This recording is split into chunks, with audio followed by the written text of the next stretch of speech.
Palace of Versailles France की शान उसकी शुरुआत बहुत ही सिंपल थी।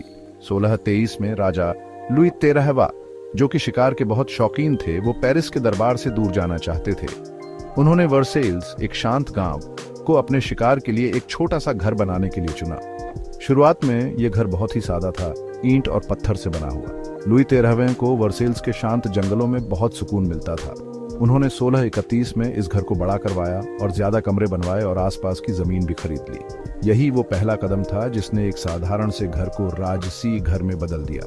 बड़ा होने के बाद भी वर्सेल्स कई सालों तक एक शिकार घर ही रहा। लुई 13वें को दरबार की रस्मों रिवाजों से ज्यादा ये शांत जगह पसंद थी। ये घर उन्हें राज करने के तनाव से दूर रखता था और उन्हें अपने शिकार के शौक को पूरा करने का मौका देता था। इन्हीं शुरुआती सालों में एक बड़े सपने का बीज बोया गया था। वर्सेल्स का एक शानदार महल बनने का सफर शुरू हो गया था।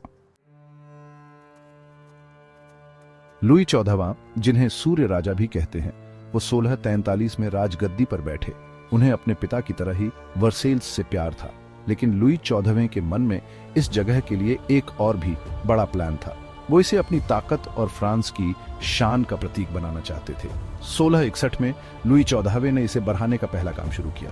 उन्होंने आर्किटेक्ट लुई लेवॉ को इस घर को बड़ा और खूबसूरत बनाने का काम सौंपा। लेवॉ की देखरेख में महल का कायापलट हो गया। उत्तर और दक्षिण में नए हिस्से जोड़े गए, जिससे महल का आकार काफी बाज गया। बढ़ते हुए दरबार के लोगों के लिए नए कमरे बनाए गए। शुरुआत में जो बगीचे छोटे थे, उन्हें आंद्रे ले नोत्रे ने फिर से डिजाइन किया।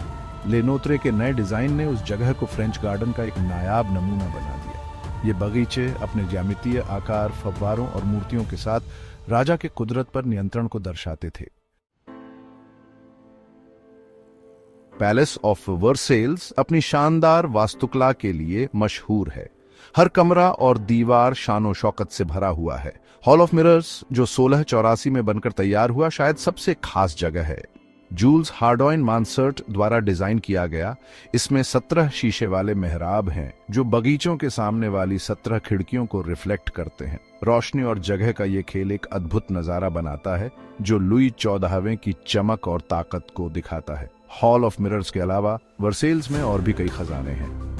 रॉयल चैपल, जो 1686 में बना, वो बारोक वास्तुकला का एक बेहतरीन उदाहरण है। इसकी ऊंची छतें, जिन पर चार्ल्स ले ब्रून के जटिल भित्ति चित्र हैं, देखने वालों को हैरान कर देती है। ग्रैंड ट्रायोन, जो स्टेट के अंदर एक गुलाबी संगमरमर का महल है, वो लुई 14वें और उनकी प्रेमिका मैडम डी मॉन्टेस्पैन के लिए एक निजी जगह थी।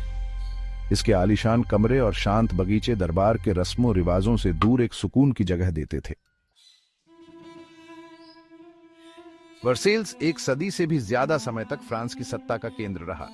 इसने कई महत्वपूर्ण ऐतिहासिक घटनाएं देखी, जिनमें 1783 में अमेरिकी क्रांति को खत्म करने वाली वर्सेल्स की संधि पर हस्ताक्षर भी शामिल है। हालांकि 1779 में हुई फ्रांसीसी क्रांति ने एक बड़ा बदलाव लाया। लुई 16वें और मैरी एंटोनेट को वर्सेल्स छोड़ने के लिए मजबूर किया गया, जिसने एक युग का अंत कर दिया। ये महल, जो कभी राजशाही का प्रतीक था, 1799 में एक संग्रहालय बन गया, जहां फ्रांस का इतिहास और कला दिखाई जाती है। आज वर्सेल्स यूनेस्को की विश्व धरोहर स्थल है, जो हर साल लाखों पर्यटकों को आकर्षित करता है।